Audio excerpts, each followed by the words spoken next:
Hey guys, I hope you all are having a wonderful day. I just want to talk with you about something that crossed my mind and I thought I'd share it. I thought about when Jesus was on this earth, how he lived. And I realized Jesus simply lived. He lived. He was about his Father's business. But he wasn't over the top. He wasn't going around and asking people, are you saved? If you died today, where'd you be?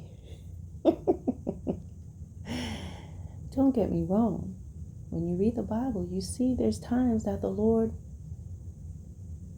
was vocal about some things and behaviors.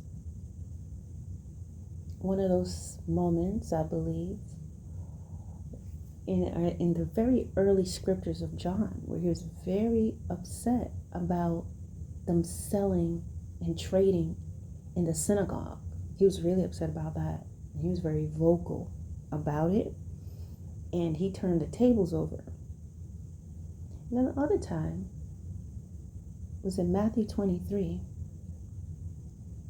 where he really honed in on the Pharisees and the scribes and their behavior.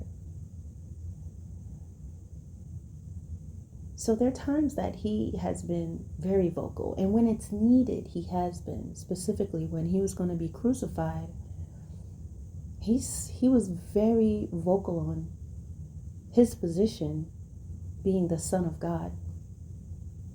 When Pilate said, don't you know that it's in my hand to save you or not? And he was like, no, it is not in your power to save me. And outside of those moments, Jesus just lived. And because of how he lived and how he conducted himself, people were drawn to him. That is why the Word of God says, let your light so shine before men, that they may glorify your Father which is in heaven. That means how you are conducting ourselves, how we conduct ourselves, how we speak, how we handle things. That's how people will be drawn to him. I'm not saying that you cannot witness and tell people about the Lord. And there are times and there are others who have that mission to stand on the street corners and to speak the gospel. And to stand on the highways and the byways. There's nothing wrong with that. But we're also in times where people need to see not only, if not proclamations, but an example. Are you living the life? Because what is happening, we have to take on a different tactic. You see, you have to see the strategy of the enemy and see where you have to adjust. And what the enemy is doing now, he's using people to proclaim the gospel, to say the Lord, the Lord, the Lord, and Jesus, and Jesus. He's brought mockers into the house of God. He's put mockers on the highways. He's put mockers on the internet and on social media who are saying Jesus, who are saying, Lord, Lord, but they are not his. And they're there to be a distraction and to smear the gospel, because they're talking, they're speaking the gospel, they're preaching it. They're wearing the shirts that says Jesus. They're out there handing out brochures as well. They're infiltrated the house of God. They're preaching. They're saying that they're prophets now. But inside their dead men's bones, their lifestyle and the things that they're doing does not add up to what they're preaching. And on top of that, they're justifying their sins and trying to align it with the word of the Holy God. So what does that mean? The enemy has now emulated. And so the world looks and the world is hearing everybody talking about God and Jesus and saying this, but they're seeing a lot of hypocrisy. Because that's what the enemy does. He infiltrates the house of God, has people talking about God, preaching, singing about God, claiming to be Christians, going into work. He's infiltrated the workplace with false believers, with believers who say, yeah, we are Christians, and they have the Bible on their desk, and they're listening to gospel, and they've got the bumper sticker, and they're inviting people to church, and they're saying that they're deacons, and they're saying that they're this. But the world is also seeing them being lazy at work. They're always late for work. They're always trying to get out of work. The world is seeing them trying to talk to or trying to make sexual advances or flirting with someone who is not their wife or not their husband, or getting involved in things with the unsaved, doing just what the unsaved does. So that is what, as much as people want to say, oh yeah, you can live holy and unholy, the world knows. The world knows. Because if the world didn't know, there'll be most of the world will be in church. They know you can't have both. And so when they see that hypocrisy, that turns their heart from God. That makes them hesitant. That makes them be indifferent. So we have to have a different strategy. And what is a strategy? It is more than mere proclamations and claiming to be and asking people if they died, where would they go, and saying, I'm a Christian. It's about you living. It's about the light shining through you. You see, that is what's going to separate the wheat from the counterfeit and the tares. That's what's going to separate those who are truly of God and those who are not. Living for God and being an example in your behaviors, in what you say and what you do, and how you treat people when you're outside of a church, how you treat people once you've turned off your cameras on YouTube or whatever platforms you use. What are you like behind closed doors? What are you like when the sun go down? What are you doing on a full moon? What part of you comes out? What do you like with your children and your wife or your husband or your friends or your neighbors or your co-workers or your employees? Are you at work being Nat Turner, causing trouble?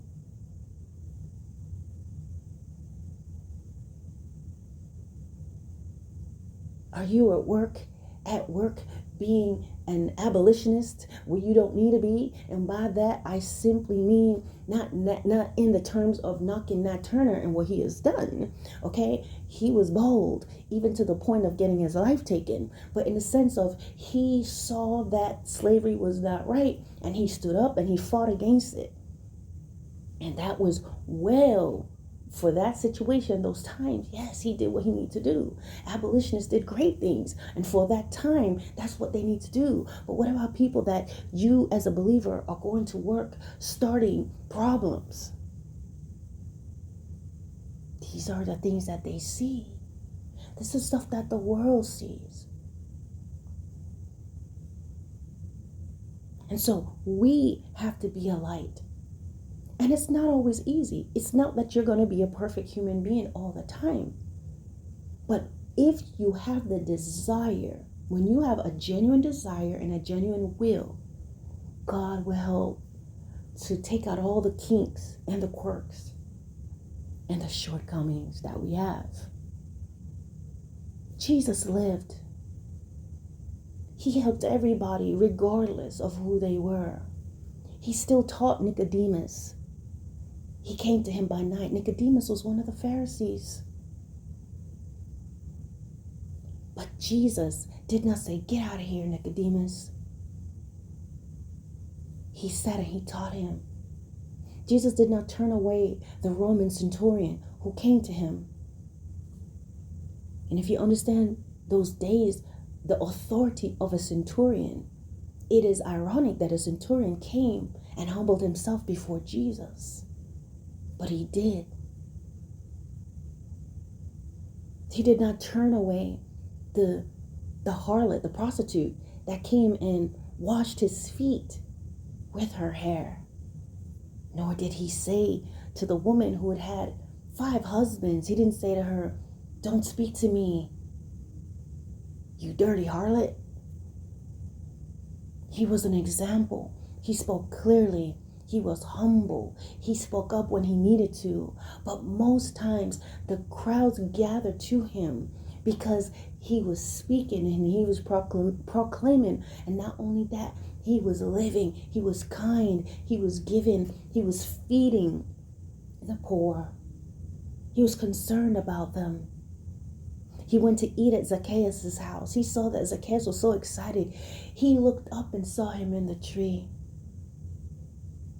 and said, "Come on, I'm eating at your house today." He's kind. He's loving. He does not discriminate against people. And at the same time, he was clear about his Father's business. He never wavered. He never ever one time said it's okay to do whatever you want to do. It's okay to live how you want to live. You see, Jesus knew when he needed to speak up. He knew who he needed to speak to. And he made it very clear that he is not mixing clean and unclean. But more than ever, he showed his light. His light was shining before men. That's how people were coming because they saw God in him through his life. And so we must understand that in the times that we're in, it is more than mere proclamation. It's more than investing in bumper stickers. It's more than just saying, "Oh yes, I believe in God." What's more important than what you're saying is what you're doing. And the witnesses where our light must shine the most is going to be with those in our own house. Is your light shining in front of your children? Is your light shining among your siblings, your family? Or do you go rogue when you get home? Doesn't matter. You don't see, some people don't see their children as souls, but they are the witnesses that sees you. Is it a wonder sometimes that sometimes Christians, their children, don't want to know God because of how it's introduced to them? Forced consequences. But that's another video. As a matter of fact, I've done a video about that. But I'm going to stop here. We must live, be the example in our speech. We must be able to be humble, recognize when we've made our mistakes. We must not sit on a religious throne and say, "You can't speak to me, you can't tell me anything." We must have compassion. We must have understanding. And we must not be discriminatory in how we treat people and in being kind to people. You don't turn a person away and say, "I'm not going to help you because you're gay. I'm not going to help you. I'm not going to eat with you because you're a lesbian. I'm not going to eat with you. I'm not going to talk to you because you smoke, because you drink. You worship another God." I know. You don't do that. I'm not saying that you have to do like some people are doing, using the gospel and saying God loved everybody. And, "Oh no, this lifestyle is okay." You have to be truthful about it. But at the same time, you don't have to go around telling people, "You're going to die. You're going to die. You're going to die. You're going to die." What are you, Oprah? No. What you do is you live. You let your light shine. And when you do, you're going to draw people to you. And when you draw them to you, they're watching you to see if you're going to be one of those other type of Christians that live, that talk, but don't live it. And they'll come to you and they'll ask you things. And then you will be able to share the gospel and say what you need to say. And sometimes there's people who will come to challenge you, but you'll have the peace of God and you'll be led by the Spirit of God when to speak and when to hold your peace. Either way, your light will shine. And your God, our God will get glory, not us. God will get glory, not us. We won't be the one up front shining on stage before the people, shining and getting all the accolades, but it will go to him. And people will truly turn to God in spirit and in truth. Why? Because they're seeing an example of living in spirit and in truth. Does that make sense? All right, guys. God bless.